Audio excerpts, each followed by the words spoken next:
ಆತ್ಮೀಯ ವೀಕ್ಷಕರೇ, SSP scholarship ವಿದ್ಯಾರ್ಥಿಗಳಿಗೆ ಜನವರಿ 31ನೇ ತಾರೀಕೊಳಗಡೆ ಅಮೌಂಟು ಬರಬೇಕು ಅಂದರೆ 4 ಕಂಡೀಷನ್ಗಳನ್ನು ಫುಲ್ಫಿಲ್ ಮಾಡಬೇಕು.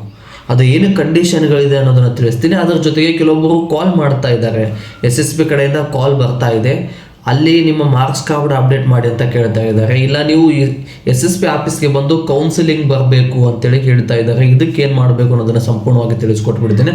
ಹಾಗಿದ್ರೆ ಬನ್ನಿ ಸ್ನೇಹಿತರೆ, ಮೊದಲನೇದು ಕಂಡೀಷನ್ಗಳು 4 ಏನಿದೆ ಅನ್ನೋದನ್ನು ಸ್ಪಷ್ಟವಾಗಿ ತಿಳಿಸ್ಬಿಡ್ತೀನಿ. ನಿಮ್ಮ DBT ಸ್ಟೇಟಸಲ್ಲಿ DBT ಫುಶ್ಡ್ ಅಂತ ಇರಲಿ, ನೋ ಅಂತ ಇದ್ರೂ ಇರಲಿ, ಅವಾಯ್ಡೆಡ್ ಅಂತ ಇದ್ರೂ ಇರಲಿ, ಅಮೌಂಟ್ ಮೆನ್ಷನ್ ಆಗಿರಲಿ, ಯಾವುದೇ ತೊಂದರೆ ಇಲ್ಲ.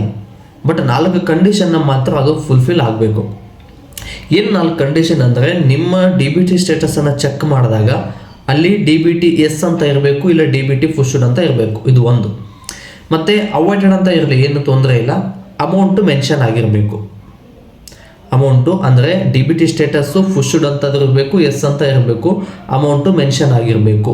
ಇವೆರಡು ಕಂಡೀಷನ್. ಮತ್ತು ಅದರ ಜೊತೆಗೆ 4th ಲೆವೆಲ್ ಕೂಡ ವೆರಿಫಿಕೇಷನ್ ಕಂಪ್ಲೀಟ್ ಆಗಿರಬೇಕು. 4th ಲೆವೆಲ್ ಕೂಡ ವೆರಿಫಿಕೇಷನ್ ಕಂಪ್ಲೀಟ್ ಆಗಿದ್ದರೆ ಜನವರಿ 31ನೇ ತಾರೀಕೊಳಗಡೆ SSP ಹಣ ನಿಮ್ಮ ಖಾತೆಗೆ ಬರುತ್ತೆ. ಇದು SSP ಸ್ಕಾಲರ್ಶಿಪ್ ಕಡೆಯಿಂದ ಬಂದಿರತಕ್ಕಂಥ ಅಪ್ಡೇಟು. ಮತ್ತು ಅದರ ಜೊತೆಗೆ ಅಲ್ಲಿ ಕೆಲವೊಬ್ಬರ ಅಧಿಕಾರಿಗಳನ್ನು ಫೋನ್ ಮಾಡಿ ಕೇಳಿದಾಗ ಅವ್ರು ಹೇಳಿರುವಂಥ ಇನ್ಫಾರ್ಮೇಷನ್, ಓಕೆನಾ. ಬಟ್ ಕೆಲವೊಬ್ಬರಿಗೆ DBT ಫುಶ್ಡ್ ಅಂತ ತೋರಿಸ್ತಾ ಇಲ್ಲ, ನೋ ಅಂತ ತೋರಿಸ್ತಾ ಇದೆ. ಏನು ಮಾಡಬೇಕು? DBT ನೋ ಅಂತ ಇದ್ದರೆ ಅದಕ್ಕೇನು ಮಾಡೋಕ್ಕೆ ಬರೋದಿಲ್ಲ. ಫಂಡ್ ರಿಲೀಸ್ ಆದಾಗ ಅಮೌಂಟು ಕ್ರೆಡಿಟ್ ಆಗುತ್ತೆ, ಒಂದು. ಬಟ್ ವೆರಿಫಿಕೇಷನ್ ಕಂಪ್ಲೀಟ್ ಆಗಿಲ್ಲ ಅಂತ ಏನಾದರೂ ಇದ್ದರೆ ಅದಕ್ಕೆ ಏನು ಮಾಡಬೇಕು ಅಂತ ಆಲ್ಮೋಸ್ಟ್ ಎಲ್ಲರೂ ಕೇಳ್ತಾ ಇದ್ದೀರಾ. ಏನಾದರೂ ನಿಮ್ಮ SSP ಸ್ಕಾಲರ್ಶಿಪ್ ಪೋರ್ಟಲ್ ಓಪನ್ ಮಾಡಿದ್ರೆ ಅಲ್ಲಿ ಮೇಲ್ ID ಇದೆ. ಆ ಮೇಲ್ IDಗೆ ನಿಮ್ಮ ಅರ್ಜಿ ಹಾಕಿರ್ತಕ್ಕಂಥ ಒಂದು ಕಾಪಿಯನ್ನು, ಅದರ ಜೊತೆಗೆ DBT ಸ್ಟೇಟಸ್ ಬರುತ್ತಲ್ಲ ಅದರದ್ದು, ಇವೆರಡೂ ಒಂದು ಫೋಟೋ ತೆಗೆದು ಆ ಮೇಲ್ IDಗೆ ಮೇಲ್ ಮಾಡಬೇಕು. ಒಂದು ಸಲ ಮೇಲ್ ಮಾಡಿ ನೋಡಿ.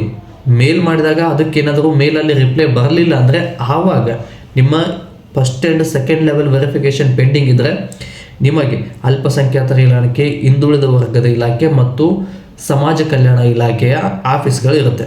ನಿಮ್ಮ ಕೆಟಗರಿಗೆ ಯಾವುದು ಮ್ಯಾಚ್ ಆಗುತ್ತಲ್ಲ ಅಲ್ಲಿಗೆ ಹೋಗಿ ನೀವು ವೆರಿಫಿಕೇಷನನ್ನು ಮಾಡಿಸಿ ಅಂತೇಳಿ ಹೇಳಬೇಕು. 1. 3rd and 4th ಲೆವೆಲಲ್ಲಿ ಏನಾದರೂ ಪೆಂಡಿಂಗ್ ಇದ್ದರೆ ನಿಮ್ಮ ಡಿಸ್ಟಿಕ್ ಅಲ್ಲಿ ಹೋಗಿ ವೆರಿಫಿಕೇಷನ್ ಮಾಡಿಸ್ಬೇಕು. ಮೇಲ್ ಮಾಡಿದಾಗ ರಿಪೋರ್ಟ್ ಬರಲಿಲ್ಲ ಅಂದರೆ ನೀವು ಅಲ್ಲಿಗೆ ಹೋಗಿ ವೆರಿಫಿಕೇಷನ್ ಮಾಡಿಸ್ಬೇಕು. ಇದು ವೆರಿಫಿಕೇಷನ್ಗೆ ಸಂಬಂಧಪಟ್ಟಿರ್ತಂಥ DBT ಸ್ಟೇಟಸ್ಗೆ ಸಂಬಂಧಪಟ್ಟಿರುವಂಥದ್ದು. ಮತ್ತು ಇನ್ನೊಂದು, ಕೆಲವೊಬ್ಬರು ಮಾರ್ಕ್ಸ್ ಕಾರ್ಡ್ ಅಪ್ಡೇಟ್ ಮಾಡಬೇಕು, ಕೌನ್ಸಿಲಿಂಗ್ ಬರಬೇಕು ಅಂತ ಯಾಕೆ ಕಾಲ್ ಮಾಡ್ತಾ ಇದ್ದಾರೆ ಅಂತೇಳಿ ಕೇಳ್ತಾ ಇದ್ರಲ್ಲ.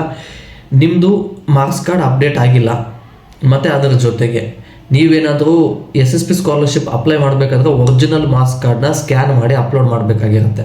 ಅಲ್ಲೇನಾದರೂ ನೀವು ಒರಿಜಿನಲ್ ಮಾರ್ಕ್ಸ್ ಕಾರ್ಡ್ ಸ್ಕ್ಯಾನ್ ಮಾಡಿ ಅಪ್ಲೋಡ್ ಮಾಡಿಲ್ಲ ಅಂದರೆ ಕೆಲವೊಬ್ಬರಿಗೆ ಕಾಲ್ ಬಂದು ಮಾರ್ಕ್ಸ್ ಕಾರ್ಡ್ನ ಅಥವಾ ಟೋಟಲ್ ಮಾರ್ಕ್ಸನ್ನು ಅಪ್ಡೇಟ್ ಮಾಡಿ ಅಂತ ಹೇಳ್ತಾ ಇದ್ದಾರೆ. ಇದನ್ನು ನೀವು ಇನ್ನೊಂದು ಸಲ SSP ಏನು ಅರ್ಜಿ ಹಾಕಿರ್ತಾರಲ್ಲ ಅವ್ರ ಹತ್ರ ಹೋಗಿ ಒಂದು ಸಲ ಅಪ್ಲೋಡ್ ಮಾಡಿಸೋದು ಕೇಳಿ, ಒಂದು. ಮತ್ತು ಅಪ್ಲೋಡ್ ಮಾಡ್ಸೋಕ್ಕೆ ಬರಲ್ಲ ಅಂತ ಏನಾದರೂ ಇದ್ದರೆ, ನಿಮ್ಗೇನಾದರೂ ಮಾರ್ಕ್ಸ್ ಕಾರ್ಡನ್ನು ಅಪ್ಲೋಡ್ ಮಾಡಿಸಿ ಅಂತ ಏನಿದ್ರೆ ಕಂಪ್ಯೂಟರ್ ಸೆಂಟರ್ಗೆ ಹೋಗಿ ಮಾರ್ಕ್ಸ್ ಕಾರ್ಡನ್ನು ಅಪ್ಲೋಡ್ ಮಾಡಿಸಿ. ಮಾರ್ಕ್ಸ್ ಏನಾದರೂ ಅಪ್ಡೇಟ್ ಮಾಡಿಸ್ಬೇಕು ಅಂತ ಇದ್ದರೆ ಕೇಳಿದ್ರೆ ನಿಮ್ಮ ಕಾಲೇಜಿನ ಪ್ರಿನ್ಸಿಪಲ್ ಅಥವಾ ಅದಕ್ಕೆ ಸಂಬಂಧಪಟ್ಟಿರ್ತಕ್ಕಂಥ ಒಬ್ಬ ಯಾರಾದರೂ ಟೀಚರ್ ಅಥವಾ ಯಾರೋ ಇರ್ತಾರಲ್ಲ ಅವರನ್ನು ಭೇಟಿ ಮಾಡಿ ಅವ್ರಿಗೆ ಈ ಥರದ ಸಮಸ್ಯೆ ಆಗಿದೆ, ಮಾರ್ಕ್ಸನ್ನು ಅಪ್ಡೇಟ್ ಮಾಡಿ ಅಂತೇಳಿ. ಕೌನ್ಸಿಲಿಂಗ್ ಯಾಕೆ ಕರೀತಾರೆ ಅಂತೇಳಿ ಕೇಳಿದ್ದಾರೆ, ಅದೊಂದು ಕಮೆಂಟನ್ನು ಹೇಳ್ಬಿಡ್ತೀನಿ.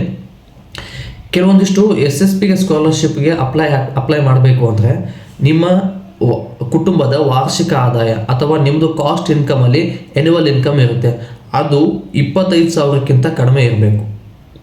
ಒಂದು ಅಂದರೆ ಕುಟುಂಬದ ವಾರ್ಷಿಕ ಆದಾಯ ಅಲ್ಲ, ನಿಮ್ಮದು. ಮತ್ತು ಕುಟುಂಬದ ವಾರ್ಷಿಕ ಆದಾಯ 3 ಲಕ್ಷಕ್ಕಿಂತ ಕಡಿಮೆ ಇರಬೇಕು.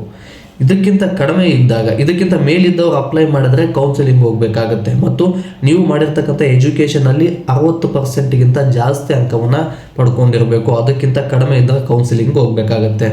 ಇವೆಲ್ಲವೂ ಕ್ರೈಟೀರಿಯಾ ಬಂದಿಲ್ಲ ಅಂದರೆ ಅಪ್ಲೈ ಮಾಡಿರ್ತೀರ, ಅಲ್ಲಿಗೆ ಹೋಗಿ ಕೌನ್ಸಿಲಿಂಗ್ ಹೋಗಿ ಅವರು ಕೆಲವೊಂದಿಷ್ಟು ನಿಮ್ಮನ್ನು ಚೆಕ್ ಮಾಡ್ತಾರೆ. ಈ ರೀತಿ ಎಲ್ಲ ಕರೆಕ್ಟ್ ಇದ್ದರೆ ವೆರಿಫಿಕೇಷನ್ ಕಂಪ್ಲೀಟ್ ಮಾಡಿಸ್ತಾರೆ, ಹಣ ಬರುತ್ತೆ. ಕರೆಕ್ಟ್ ಇಲ್ಲ ಅಂದರೆ ವೆರಿಫಿಕೇಷನ್ ಕಂಪ್ಲೀಟ್ ಮಾಡೋದಿಲ್ಲ, ಅಂದರೆ ಇನ್ನು ಮುಂದೆ ಹಣ ಬರೋದಿಲ್ಲ. ಇದು ಬಂದಿರತಕ್ಕಂಥ ಅಪ್ಡೇಟು ಸ್ನೇಹಿತರೆ. ಇದ್ರ ಜೊತೆಗೆ ನಾನು ಹೆಚ್ಚಿನ ವಿಡಿಯೋ ಮಾಡಲು ನಿಮ್ಮ ಪ್ರೋತ್ಸಾಹದ ಅವಶ್ಯಕತೆ ಇದೆ. ಈ ಪ್ರೋತ್ಸಾಹವನ್ನು ವಿಡಿಯೋಗೆ ಲೈಕ್, ಶೇರ್, ಕಮೆಂಟ್, ಸಬ್ಸ್ಕ್ರೈಬ್ ಮಾಡೋದ್ರ ಮೂಲಕ ಸಪೋರ್ಟ್ ಮಾಡಿ ಅಂತ ಹೇಳ್ತಾ ಮತ್ತೆ ಇದೇ ರೀತಿ ಅಪ್ಡೇಟ್ಗಳನ್ನು ನೀಡ್ತಾ ಹೋಗ್ತೀನಿ. ಮತ್ತು ಮುಂದಿನ ವಿಡಿಯೋದಲ್ಲಿ ಸಿಗೋಣ. ಧನ್ಯವಾದಗಳು ಸ್ನೇಹಿತರೆ.